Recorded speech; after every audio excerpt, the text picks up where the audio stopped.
नमस्कार सभी को। ऑनलाइन क्लासेस में एक बार फिर से आपका स्वागत है। तो अपन पढ़ रहे थे अवकलज के बारे में, सातत्य और अवकलनीयता के अपन ने बहुत सारे क्वेश्चन पढ़े हैं और मैं उम्मीद करता हूँ कि अब आप इससे संबंधित कोई क्वेश्चन गलत नहीं करके होंगे। ठीक है, अब आगे बढ़ते हैं। देखिए आज का जो अपना टॉपिक रहेगा उसमें अपन थ्योरम पढ़ेंगे। ठीक है, थ्योरम इसी पे आधारित है, अवकलनीयता, सतत। ठीक है, आप परिभाषा याद रखिए बस। देखिए नाम क्या है, संयुक्त फलन का अवकलज या श्रृंखला नियम। नाम क्या है, संयुक्त फलन का अवकलज या श्रृंखला नियम। अब संयुक्त फलन किसको बोलेंगे, जैसे एफ और जी दो फलन है तो फोग बोलते हो आप, गोफ बोलते हो आप। ठीक है, जैसे यहाँ दिए गए ये संयुक्त फलन है, दो है तो यहाँ पे कोई एक दिया गया है, उसमें क्या दिक्कत है।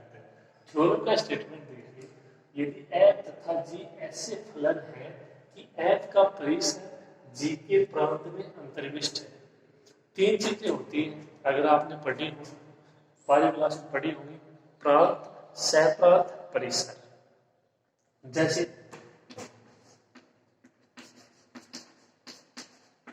एफ है कोई फलन, वो समुच्चय ए से समुच्चय बी में परिभाषित है, तो ए तो इसका प्रांत हो जाएगा,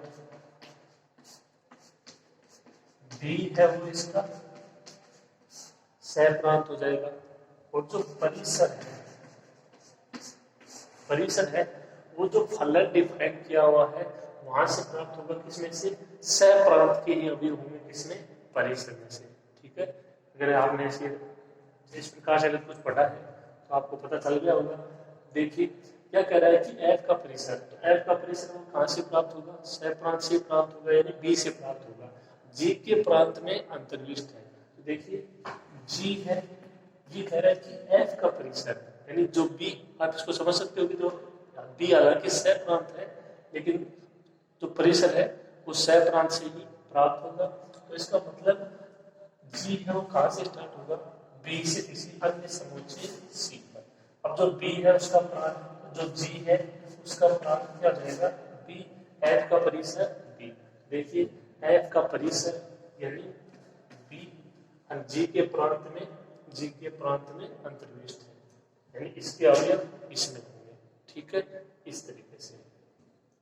तो ये यहाँ पे समझिए आप कि ये जो सह प्रांत है इसमें से जो अवयव दिए जाएंगे उसके लिए कोई आपको फलन डिफाइन किया हुआ मिलेगा, उसमें से आपको देखना है। ओके, तो यहाँ से परिसर मिलेगा और ये परिसर क्या कह रहे हैं, जी के प्रांत में अंतर्विष्ट होगा, तो यहीं से जो यहाँ पे आपका बी है वो यहाँ पे होगा, तो इसका प्रांत ये परिसर क्या हो जाएगा, इसमें अंतर्विष्ट हो जाएगा। ठीक है, तो ये 12वीं क्लास में आपने पढ़ा होगा। ठीक है, हालांकि इसका इतना रोल नहीं है लेकिन फिर भी थोड़ा देख लीजिए। और क्या दिया गया है, यदि एफ है वो बिंदु सी पर तथा जी है वो बिंदु एफ सी पर अवकलनीय है, एफ वो बिंदु सी पर अवकलनीय है, एफ डे सी का मान आपको पता होना चाहिए। इसी प्रकार जी है वो एफ सी पर अवकलनीय है, तो जी डेश एफ सी का मान आपको पता होना चाहिए अवकलनीयता की परिभाषा से। प्रूफ क्या करना है, तब संयुक्त फलन गोफ बिंदु सी पर अवकलनीय है, संयुक्त फलन गोफ बिंदु सी पर अवकलनीय है, मान क्या होना चाहिए, डी, डी मतलब आप अवकलन बोलते हो उसको, जैसे आप एफ डे सी बोलते हो उसी प्रकार इसको गोफ डे सी भी बोल सकते हो, डी गोफ सी भी बोल सकते हो। मान क्या होना चाहिए इसका, जी dash F C into F dash सी। ठीक है, देखिए शुरू करते हैं, बहुत ही आसान सी थ्योरम है, केवल आपको अवकलनीयता की परिभाषा पता होनी चाहिए।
देखिए दिया गया है कि एफ और जी दो फलन इस प्रकार है कि एफ का परिसर जी के प्रांत में अंतर्विष्ट है, तब संयुक्त फलन ओफ का प्रांत और एफ का प्रांत क्या रहेगा, समान रहेगा। मैंने आपको अभी भी बताया, देखिए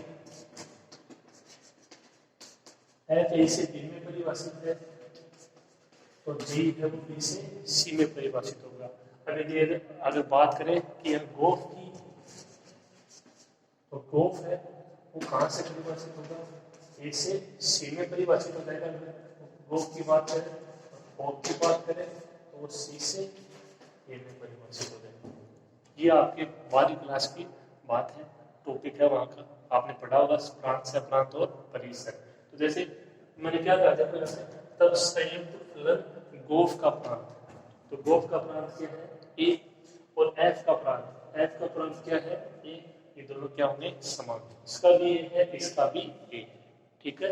एफ का परिसर जी के प्रांत में अंतर्विष्ट है। ओके, तो जो आपका गोफ होगा वो यहाँ से ए से सी में डिफाइन होगा, और जो फोग होगा वो सी से ए में डिफाइन होगा। ये बात है 12वीं क्लास की, ठीक है। आगे देखिए,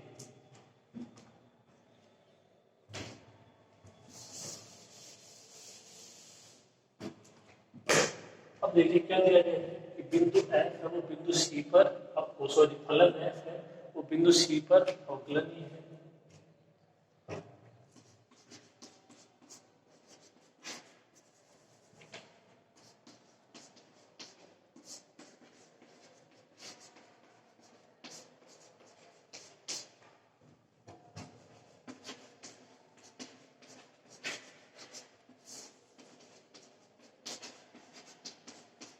फलन एफ है वो बिंदु सी पर अवकलनीय है, तो अवकलनीयता की परिभाषा से आप एफ डैश सी का मान लिखोगे।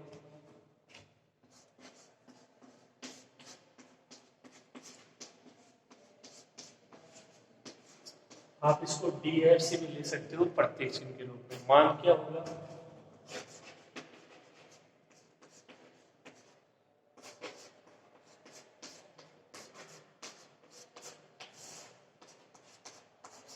ये परिभाषा है जो कि मैं आपको लिखवा चुका हूँ, limit h tends to C F x minus F C upon H minus सी।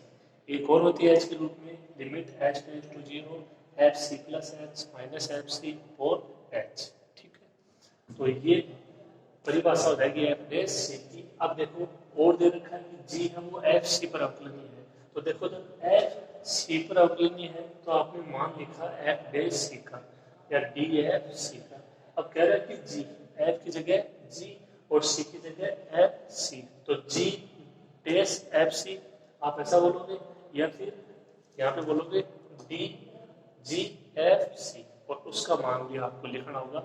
इसी से तुलना करनी है, कंपेयर करनी है। देखो एफ की जगह जी है, सी की जगह एफ सी, और वो मान इसमें अप्लाई करना होगा, कोई एक मान आपको प्राप्त हो जाएगा। इसको आप समीकरण 1 2 दोगे, ठीक है। तो आप इसको थ्योरम को अच्छे से पढ़िए और नोट कीजिए, आगे करते हैं।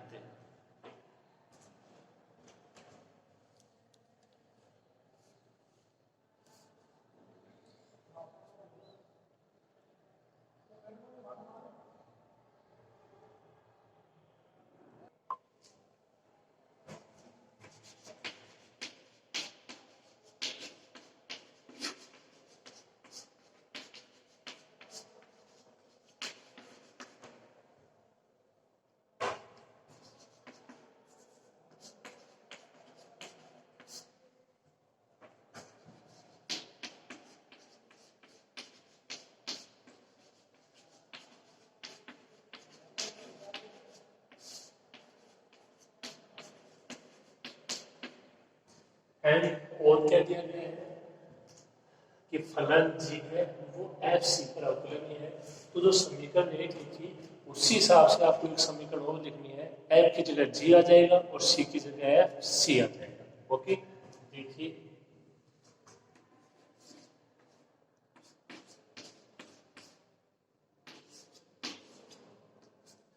जी डैश एफ सी, आप उससे पहले वाले लिखा एफ डैश सी, सी की जगह एफ सी, एफ की जगह जी, या आप इसको ऐसे भी लिख सकते हो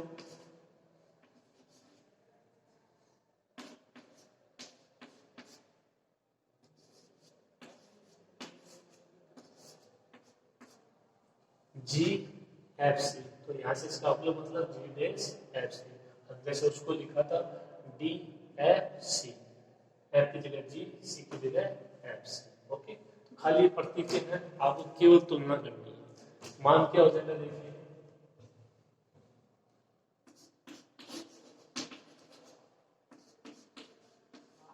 limit x tends to C,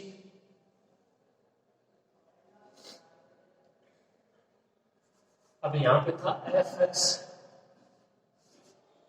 F की जगह जी एक्स,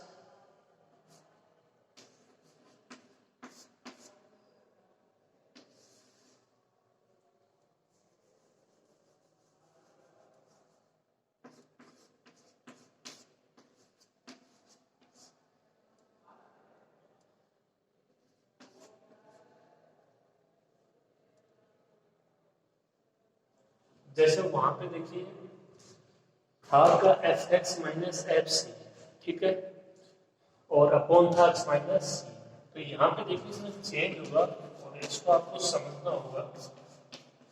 ये था तो जो सी है उसकी जगह है एफ सी, एफ की जगह जी, तो ये देखिए थोड़ा सा आपको चेंज स्वयं करना होगा। तब सी की जगह एफ सी लिखा है तो एक्स की जगह भी क्या आएगा, एफ एक्स आएगा, तो यहाँ पे क्या लिखोगे इसको, जी एफ एक्स, ठीक है, एक्स की जगह एफ एक्स माइनस एफ, ठीक है, सिंपल सी चीज है भाई। सी है वो अक्स का ही कोई मान है, अक्स का ही कोई बिंदु, अक्स बराबर सी लेते हैं अपन, ठीक है, तो जब सी की जगह एफ सी अप्लाई कर रहे हो तो अक्स की जगह भी तो एफ एक्स अप्लाई करोगे। ओके, तो G F x minus G F C upon F x minus F C, इससे तुलना कर लीजिए, एफ की जगह जी है, सी की जगह एफ सी, एक्स की जगह एफ एक्स, ओके, बाकी ऐसे का ऐसे। ओके, देखिए आगे,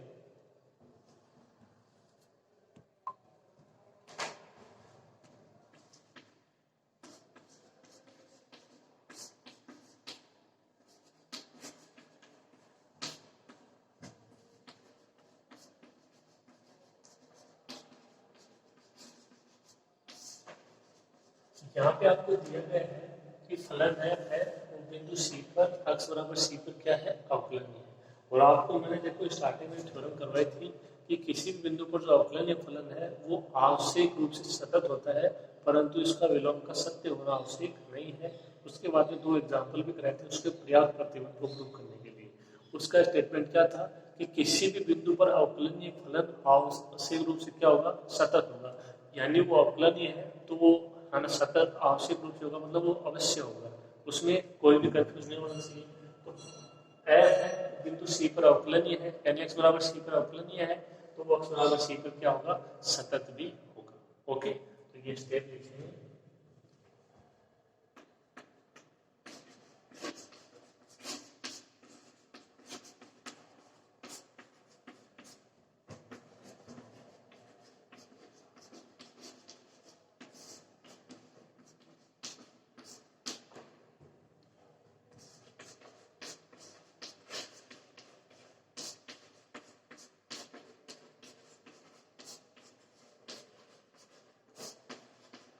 ये उस थ्योरम का स्टेटमेंट है, किसी बिंदु पर अवकलनीय फलन उस बिंदु पर होता है सतत। यहाँ पे एफ है वो बिंदु सी पर अवकलनीय है, तो एफ है वो एक्स बराबर सी पर सतत होगा।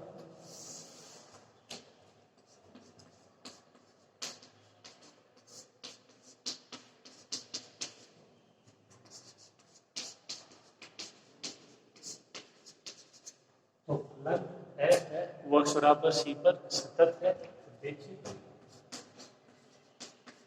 यानी इसका मतलब क्या है,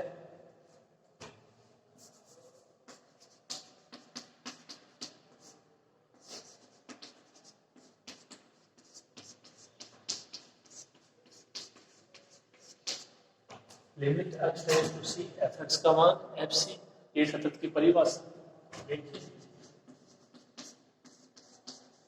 तब एक्स टेंड्स टू सी है,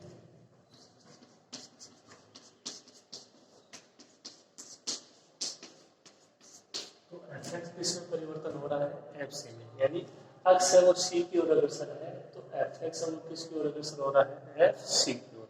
ये क्यों लिखा है, क्योंकि देखो यहाँ पे अपने को लिमिट चेंज करने की आवश्यकता है। अपोन में एक्स माइनस सी था, ये तब था एक्स टेंस टू सी, और एक्स टेंस टू सी है तो ये भी हो जाएगा F X tends to X F C. यहाँ पे देखिए क्या होगा,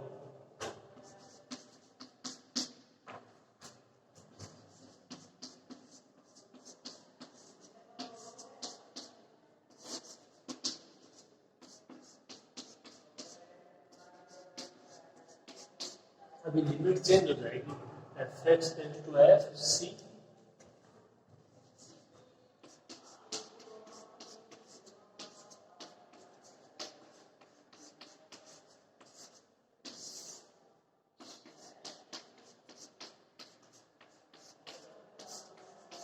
ये आपकी समीकरण नंबर 2।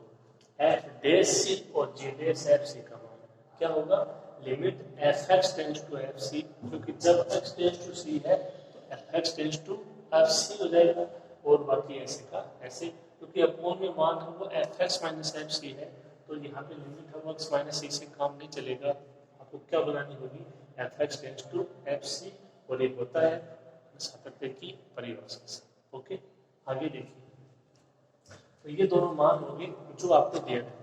अब जो प्रूफ करना है उसकी बात कर लेते हैं। प्रूफ को आपसे ये करवा रहा है कि संयुक्त फलन गोफ है वो बिंदु सी पर, देख लीजिए बिंदु सी किसका है, फलन एफ का बिंदु है, जिसमें वो बिंदु क्या है, अवकलन, एफ और बिंदु सी पर अवकलन है। तो आप समझ गए होंगे कि गोफ और एफ का जो प्रांत है वो समान रहेगा, एक ही बिंदु पे पूछ रहा है सी पर, ठीक है। तो अब यहाँ से जो आपसे पूछ रहा है उसी का मान ज्ञात करते हैं। देखिए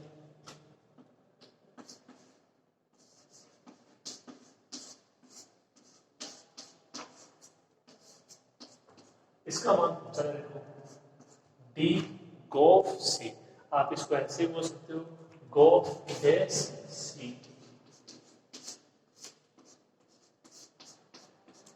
बात है वो एक ही रहेगी। तो आपको पहचान होना चाहिए, देखो चीजें एक ही। मान क्या होगा, देखो इसका बिंदु सी पर है तो लिमिट एक्स टेंड्स टू सी, इसका मान क्या होगा, एफ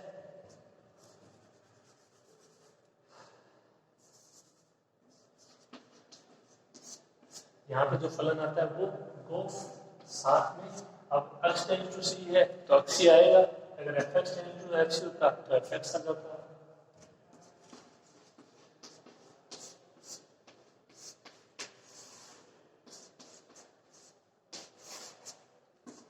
ये इसका मान हो जाएगा अवकलनीयता की परिभाषा से। अब इसका जो मान ये प्रूव करवा रहा है वो आपको लिख आना है, लिमिट एक्स टेंड्स टू सी गोफ एक्स माइनस गोफ सी अपॉन एक्स माइनस सी।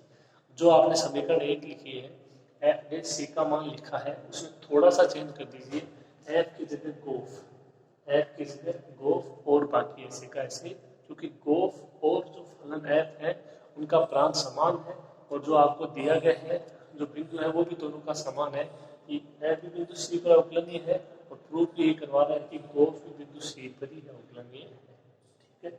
तो बिंदु सी पर है तो एक्स माइनस सी आएगा, ठीक है। तो मेरे हिसाब से ये आपके समझ में आ गया और इसमें कोई दिक्कत नहीं होगी।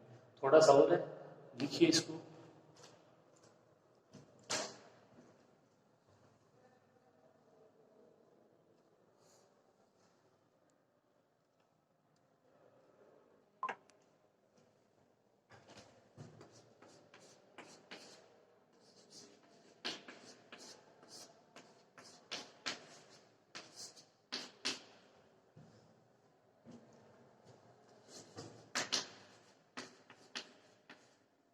तो ये गोफ एक्स है, इसको आप क्या ले सकते हो,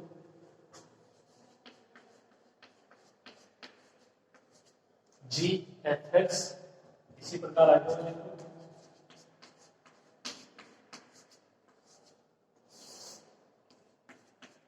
जी F C upon x minus C, ऐसे का ऐसे।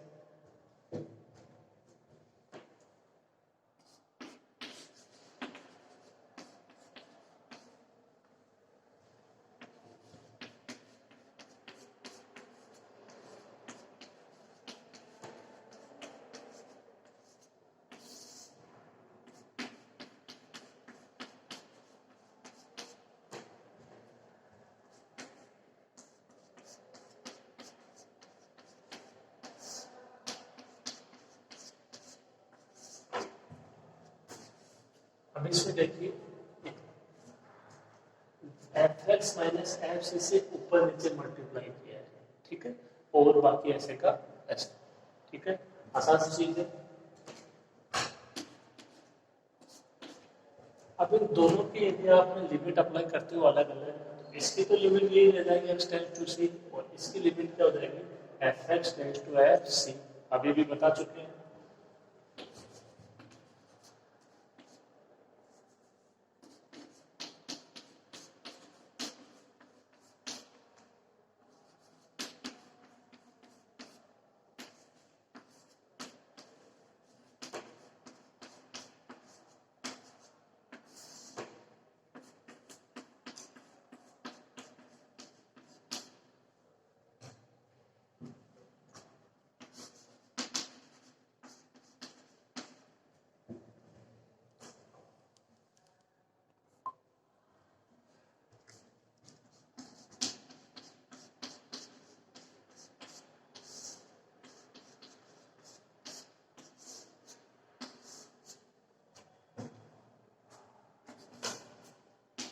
तो इस तरीके से इनके दोनों के अलग अलग आपको लिमिट अप्लाई करनी है।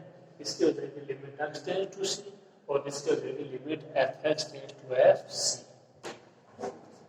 अब देख लीजिए ये मान किसका है,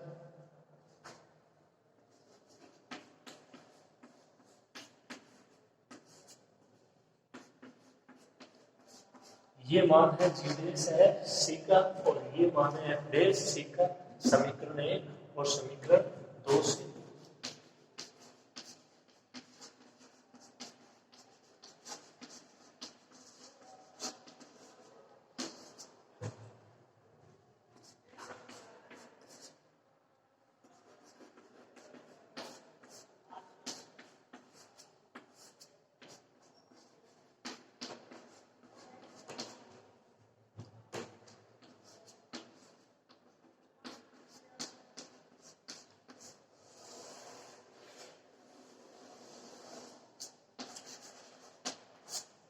मान क्या है देखिए, डी गोप C equal to G dash F C into F dash C, और यही प्रूफ करना, बस इतनी सी थोड़ा, ठीक है। तो आपको दो जो आपके फलन दिए गए हैं एफ और जी, वो बिंदु सी और एफ सी के लिए अवकलन की परिभाषा आपको अप्लाई करनी है, और फिर जो प्रूफ करवा रहा है उसके लिए लिखिए, और ये मान आपको लेके आना है। ओके, समझ में आ गया होगा, कंप्लीट कर लीजिए, आगे चलते हैं।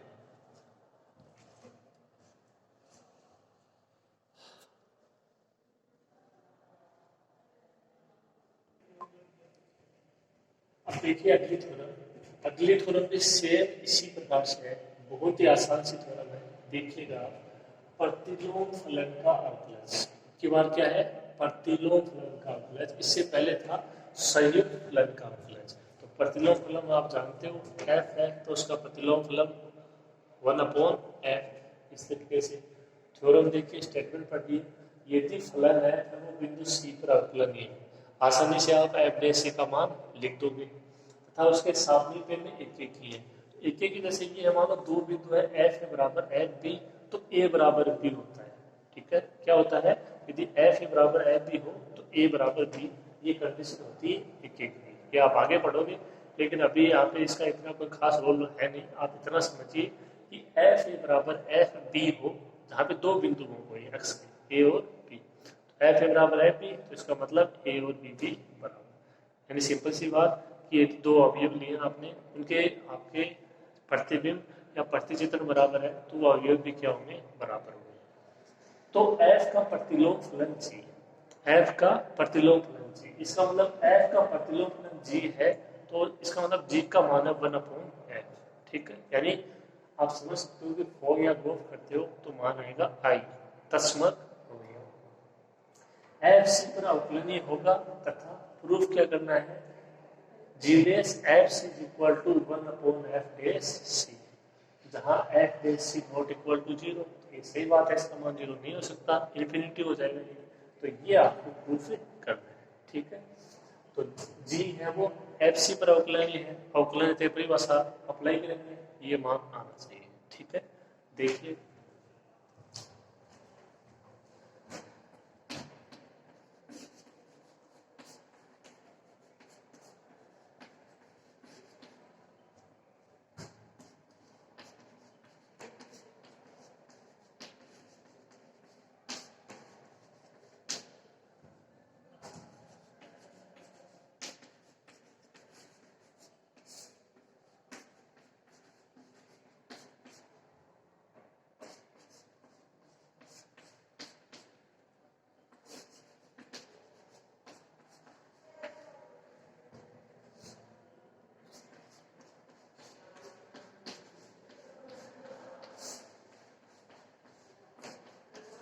मान हो जाएगा एफ डैश सी का बहुत बार लिख चुके हैं समीकरण एक एफ और बिंदु सी पर अवकलनीय है limit x tends to c x minus F C upon x minus सी।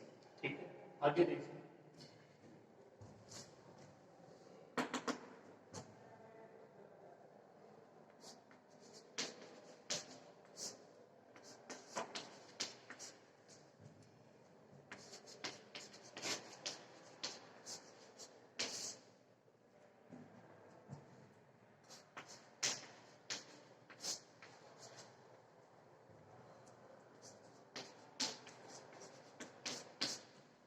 फलन एफ का प्रतिलोम फलन क्या है जी है। तो देखिए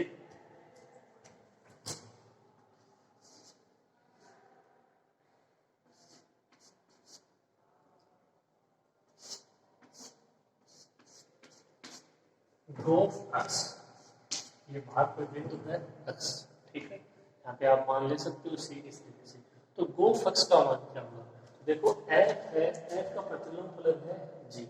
जी का मान ये 1/f ये कैंसिल हो जाएगा आई बचेगा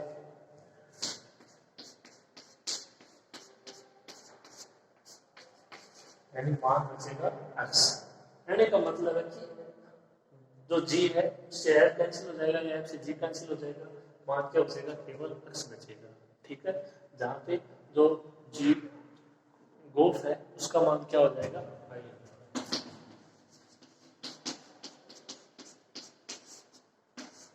यानी आप सिंपल सी बात ये समझिए कि जैसे आप किसी अवयव को कैंसिल करते हो जैसे 2 इंटू ये 1/2 तो मान बचता है 1। तो ये वही है आई फलन के रूप में इसलिए इसको प्रतिचिह्न के रूप में आई लिख दिया ये 1 इंटू एक्स। ठीक है, इस तरीके से आप सिंपल तरीके से सोचिए आपके समझ में ये चीज आ जाएगी। ओके, तो गो एक्स का मान एक्स जहाँ पे ध्यान रहे एफ का प्रतिलोम फलन जी है तो जी का मान आप समझ सकते हो 1/f। ओके, तो ये बात समझ में आ गई होगी। आगे देखिए अब देखिए जी है वो एफ सी पर अवकलनीय है तो ये आपको प्रूफ करना है g dash f C equal to 1/f dash c. तो अगर देखो आपको इन दोनों को देखना है कि यहाँ से अपन कौन से मान को हल करें। देखो एफ डैश सी का मान है अपने पास समीकरण एक से। तो देखो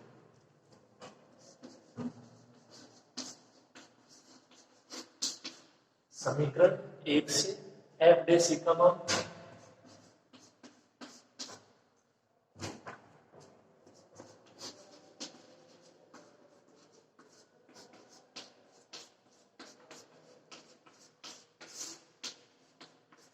limit x tends to c fx minus fc upon x minus c। यहाँ पे क्या है ये 1/f डैश c। तो यहाँ से मान ज्ञात करेंगे 1/f डैश c।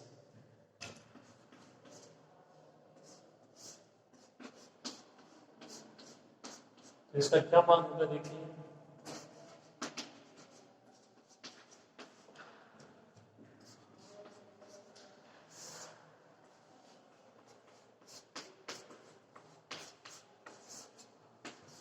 ये इसका मान हो जाएगा limit x tends to c x minus c ऊपर चला जाएगा और fx माइनस fc नीचे आ जाएगा ये अपोन हो जाएगा। अब आप कहोगे कि जो लिमिट है ये भी अपोन में आनी चाहिए था। तो लिमिट तो सभी पे अप्लाई होगी जैसे यहाँ पे इस पे भी अप्लाई होगी इस पे सब पे अप्लाई होगी। इस तरीके से लिमिट है वो उसको अपोन में लिखने का कोई मतलब नहीं है। ये तो सारे अवयव पे अप्लाई होगी। ठीक है, तो ये मान आ गया 1/f डैश c। अब इसको हल करते हैं मान क्या आना चाहिए जी डैश एफ सी। ओके करिए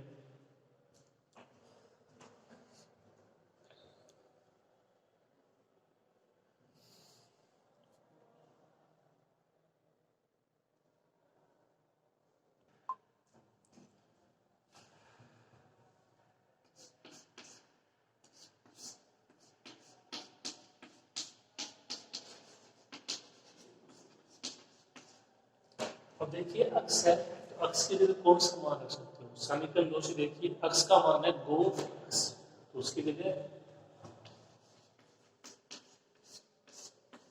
गो एक्स और जब अक्स का मान गो एक्स है तो सी का मान क्या हो जाएगा गो सी।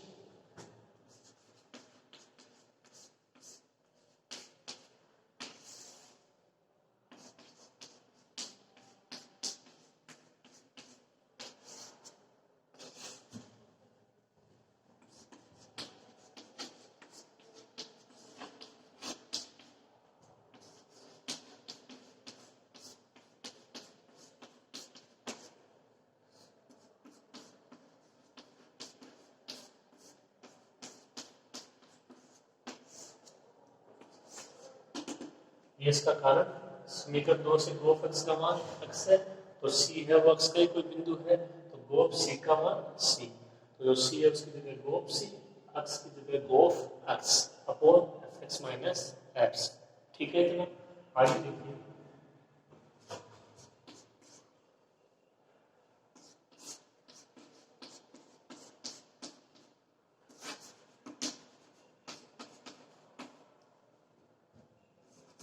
इसको क्या लिख सकते हैं, जी एफ एक्स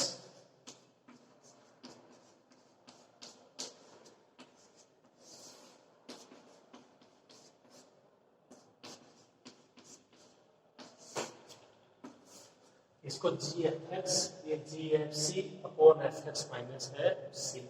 ठीक है।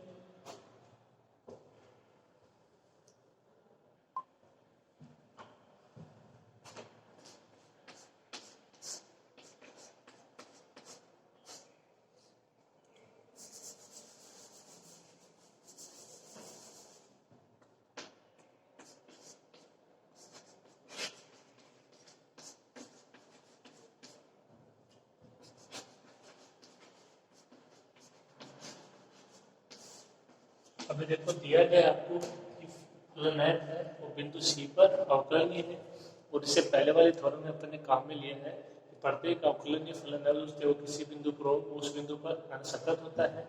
यहाँ से आप क्या बोलोगे, फलन एफ है वो बिंदु सी पर सतत भी है।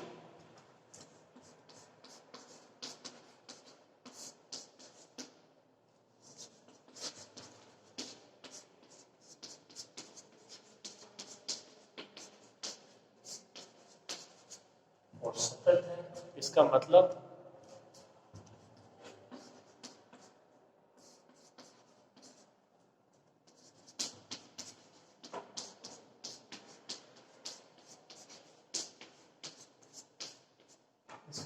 ये है कि अक्ष यदि सी की ओर अग्रसर है तो एफ एक्स है वो एफ सी की ओर अग्रसर होगा। अक्ष टेंड्स टू सी है तो F X tends to F C. यहाँ पे मान चेंज हो जाएगा क्योंकि अपॉन में F x minus F C है।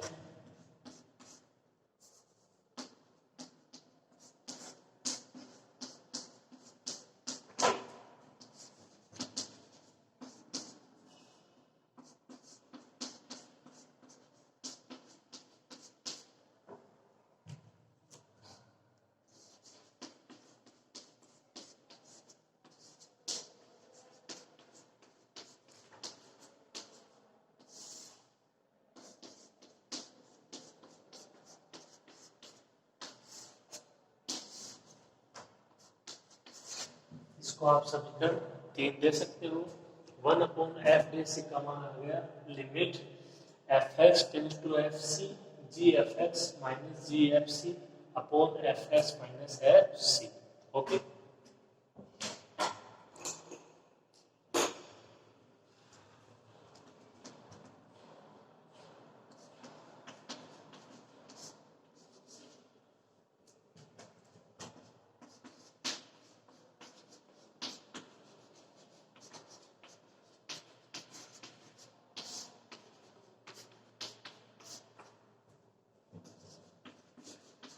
अब फलन जी है वो एफ सी पर अवकलनीय होगा यदि, तो परिभाषा क्या हो जाएगी देखिए, जी बेस एफ सी आपके से एफ बेस सी होता है, इसे पहले वाले थ्योरम में अप्लाई कर चुके हैं। उसी तरीके से ये एफ की जगह जी और सी की जगह F C.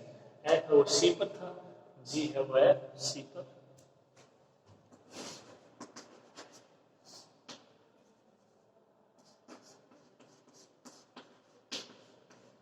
Limit F X tends to F C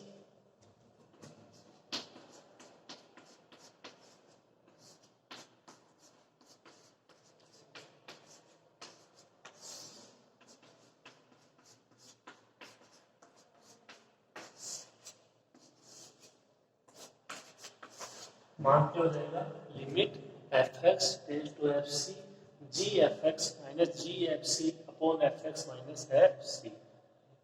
कैसे हुआ, जी है वो एफ सी पर है तो एफ की जगह तो जी आ जाएगा, ठीक है, और जहाँ पे सी था वहां पे क्या आ जाएगा, एफ सी आ जाएगा। अब सी की जगह एफ सी तो एक्स की जगह भी एक्स, ठीक है। पहले बता चुके हैं, इससे पहले वाले जो थ्योरम हो इसमें भी और इसमें भी। तो दोनों थ्योरम है वो एक दूसरे से मिलती जुलती हैं। अब ये मान देख लीजिए दोनों सेम है, limit F X tends to F C, limit F X tends to F C, और आगे वाला मान भी सेम है। इन दोनों के RHS बराबर है समीकरण 3 और 4 से, तो LHS भी बराबर 1/f(c) equal to g dash f c। यही आपको प्रूफ करना है, ये आपकी थ्योरम कंप्लीट होती है। ठीक है, तो दोनों थ्योरम आपके अच्छे से समझ में आ गई होंगी, लिख लीजिए इनको।